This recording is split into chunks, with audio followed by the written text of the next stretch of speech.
Disclaimer. This podcast includes content created using artificial intelligence tools.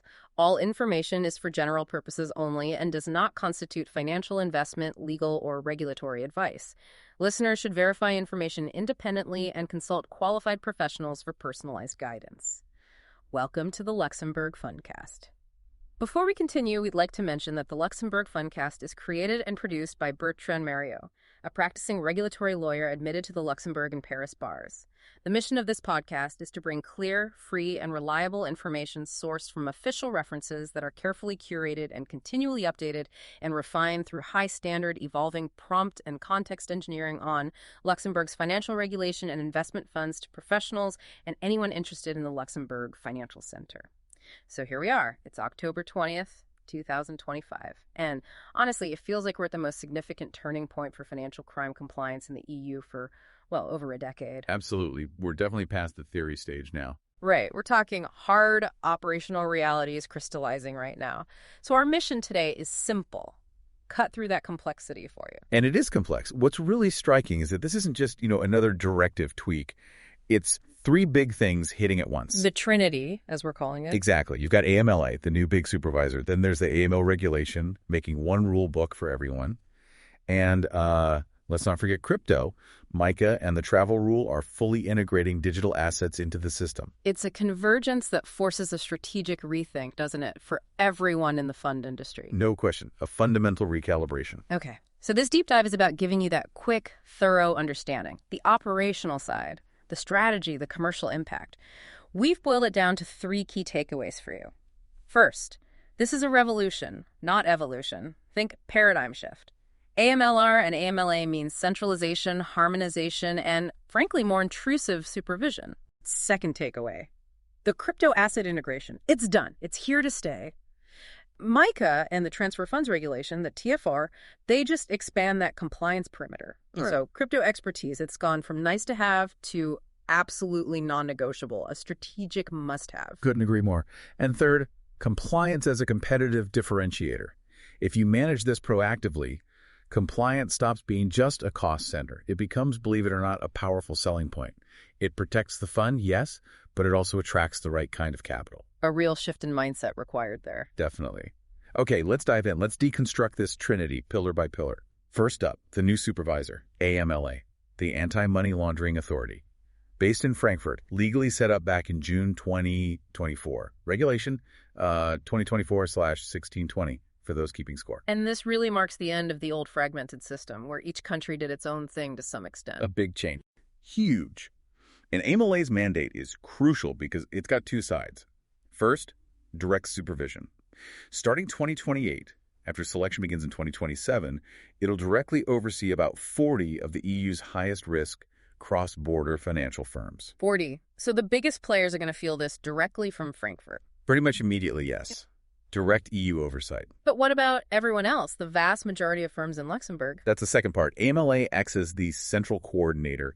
It issues binding standards, RTS, regulatory technical standards, and ITS, implementing technical standards. Binding standards. How significant are those in practice? Oh, they're critical. Think of them as the detailed instructions. They ensure everyone interprets the main regulation the same way, right across all member states. So even if you're not one of the 40, the CSSF's approach here in Luxembourg, it's going to be directly shaped, even constrained by AMLA's standards. So less wiggle room for national interpretation. Much less. Harmonization is the name of the game now. Okay, pillar 2 then. The rules themselves. We've moved from directives needing national laws to the AML regulation, AMLR, directly applicable. Yes, and that's massive. One single EU rulebook, instantly. It forces immediate operational changes. Like what? Give us some concrete examples. We'll take beneficial ownership, Pio. Yeah. The standard definition is still 25% ownership or control. That hasn't changed on the surface. Okay. But, and this is key, the European Commission now has the explicit power to lower that threshold, down to 15%. 15. For which sectors? For sectors deemed high risk.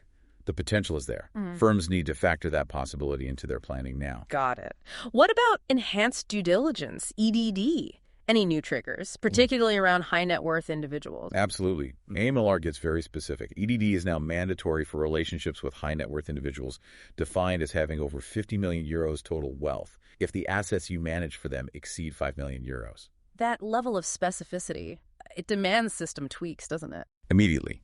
Your thresholds, your alerts, they all need updating. And politically exposed persons, PEPs, that definition is stretched too. How so? Siblings are now explicitly included as close associates, and the definition of domestic PEPs is wider. It now includes heads of local or regional authorities, provided their area has at least 50,000 inhabitants. So broader scope means more screening hits, more checks. Exactly. Requires systematic updates to screening tools and internal policies. And one more thing on the rules. Outsourcing. Ah, yes, the limits there. Or strict now. Core AML functions cannot be delegated. Things like approving the firm's overall risk appetite, or crucially, the final call on filing a suspicious activity report, that stays in-house. Full stop. Accountability has to remain internal. Makes sense. Which brings us neatly to Pillar 3, integrating the digital asset world. MiCA and the TFR. Luxembourg brought this in via the law of February 6, 2025. That's the one. And the TFR's travel rule component fully lives since December 30th, 2024. And the key thing there is no minimum threshold. None whatsoever. It mandates originator and beneficiary information for all crypto asset transfers from the very first euro sent. Wow. Okay. And this same law formally classifies crypto asset service providers, CASPs, as obliged entities. They fall under the standard AML law now, the one from 2004. Meaning full CSSF supervision. Full supervision. Existing VASPs, the virtual asset service providers, they have a transition period. But July 1st, 2026, that's the hard deadline to get fully MiCA authorized. And the CSSF has new teeth to enforce this? Big teeth. The law gives them significant new sanctioning powers. Fines can go up to 15 million euros for breaches in this sector. 15 million euros. Okay, so let's pull this together. You've got AMLA overseeing, AMLR unifying the rules, and MiCA pulling crypto into the fold. What's the net effect for, say, a compliance officer on the ground? The whole risk calculation has fundamentally changed. It's not just about KYC on your client anymore. That's still vital, of course. But it's broader now. Much broader. You have to assess the client risk, plus the risk of the asset itself. Crypto has inherent risks, and the risk of the counterparty. Is it a regulated CASP or an unhosted wallet? That makes a difference. And all under this new, unified, more intrusive European framework led by AMLA. Exactly. It elevates compliance. It's not just ticking boxes. It's complex strategic risk navigation now. Right. Let's get practical. How does this trinity actually change the day-to-day? The documents, the workflows for fund administrators, AIFMs, depositaries, the real nitty-gritty. Well, first off, a systematic review of all core agreements is essential. Admin agreements, depository DOM agent agreements, everything. It's just non-negotiable. And are we seeing new clauses appear, mandatory ones? Absolutely, particularly around digital assets. The aim is really to manage that new risk and, where appropriate, shift the burden back to the fund itself, which made the initial investment decision. Can you give us an example? What should clients expect to see? Sure. A common one is a crypto asset transaction representation. Basically, the fund warrants or guarantees that it's checked out any CASP it uses and confirmed it's properly MiCA licensed. So the onus is on the fund to verify the CASP status. Correct. Then there's the information covenant. This obliges the client, the fund, to provide all the necessary travel rule info when asked. Especially crucial for transfers involving self-hosted wallets over that 1,000 euro threshold, where proving ownership is key. And given those hefty potential fines you mentioned, indemnification must be getting tougher. Much tougher. You need a really robust indemnification for compliance breach clause. It has to clearly state the administrator isn't liable for fines or losses if the client fails to provide accurate or timely digital asset info. Makes sense. And beyond contracts, what about boardroom focus? Paramount. Board packs must now include a formal, updated AML-CFT risk appetite statement, one that explicitly tackles digital assets. And you need clear board resolutions approving these updated procedures. It has to be documented. Okay, so there's a lot of new process, new contractual risk for service providers here. And all this costs money. The software, the specialist staff, the legal reviews. It definitely does. We know AML costs in Luxembourg are up significantly, average 18% in 2 years, maybe more like 30%, plus for almost a third of firms. You just can't absorb that in old-style fixed fees anymore. So fixed fees are out? commercially, they're becoming unsustainable for this level of complexity. The trick really is phrasing the conversation differently with clients. How so? Move away from talking about a compliance burden. Instead, frame it as implementing enhanced controls to actively protect the fund and its investors. This higher service level actually necessitates a new pricing model. A risk-adjusted model. Exactly. Multi-tiered. You start with a base fee for straightforward structures. Then you need an AML-CFT complexity tier for funds with higher risk profiles, maybe tricky geographies. And crypto gets its own tier. It has to. A specific digital asset servicing fee. It needs to be separate, reflecting the unique risks and costs. Maybe structure it as basis points on the crypto assets under management, or even a per-transaction fee to cover TFR checks and that expensive blockchain monitoring software. And complex onboarding. That needs its own onboarding or project fee for really complex setups, like migrating large crypto portfolios.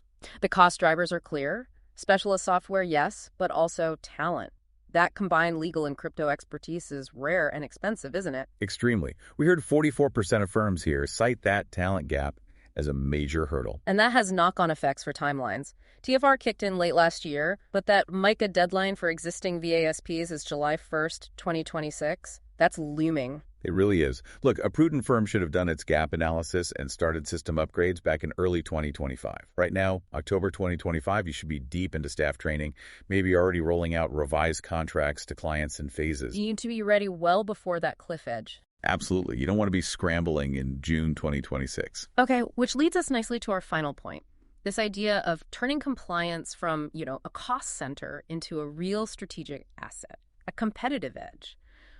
Why would sophisticated investors actually value and pay for this super robust compliance? Because institutional investors do incredibly detailed operational due diligence, ODD.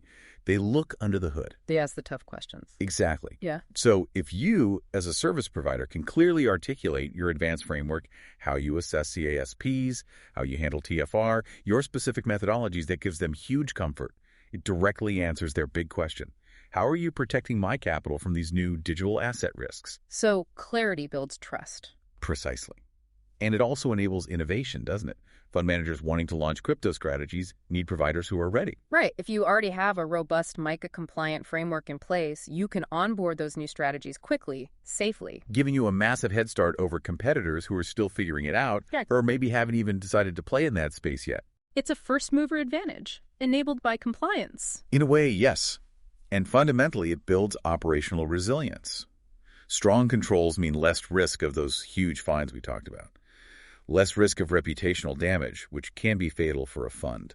So the differentiator isn't just saying we follow the rules? No, it's much more powerful than that. What is it then? What's the real pitch? The pitch is, our compliance framework is actually a strategic asset for you.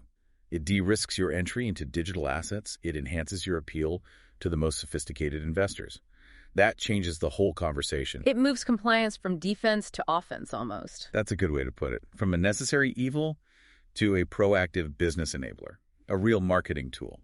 #tag provocative thought and look ahead. We've covered a lot of ground on this AML trinity today. Looking ahead, say the next 12, maybe 24 months, what should listeners really be keeping an eye on? Key milestones. Definitely keep watching AMLA. There's going to be intense focus on how they choose that first group of 40 institutions for direct supervision. That methodology, expected around 2027, will signal a lot about their supervisory style. And closer to home, CSSF scrutiny. Yes. The CSSF's 2025 Financial Crime Questionnaire, that's going to be critical. Expect the questions on MiCA and TFR implementation to be very specific, very data-driven. Less qualitative, more quantitative. Absolutely. They'll want hard evidence. Metrics on monitoring effectiveness, especially for those tricky self-hosted wallet transfers. The days of just describing your policies are ending. You need to show the results. Data is king. Increasingly, yes. Yeah. And finally, just watch the regulatory perimeter itself. We'll likely see more detailed Level 2 and Level 3 measures under MiCA fleshing things out.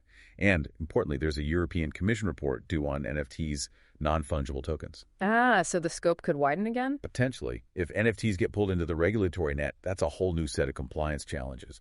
Always something on the horizon. Constant evolution. Okay, let's quickly recap those 3 takeaways. 1, the new EU AML framework. It's a revolution. Prepare for more intrusive supervision. 2, Crypto is now core AML territory. Mastering MiCA and TFR is non-negotiable. And 3. This challenge is actually a huge opportunity. Turn compliance into your strategic competitive advantage. This podcast is a collaborative and free resource that improves continually, so your comments or requests for new topics are highly welcome, especially on YouTube. We want to be a helpful strength for everyone working in the Luxembourg Financial Center at all levels. We are often asked how you can help us.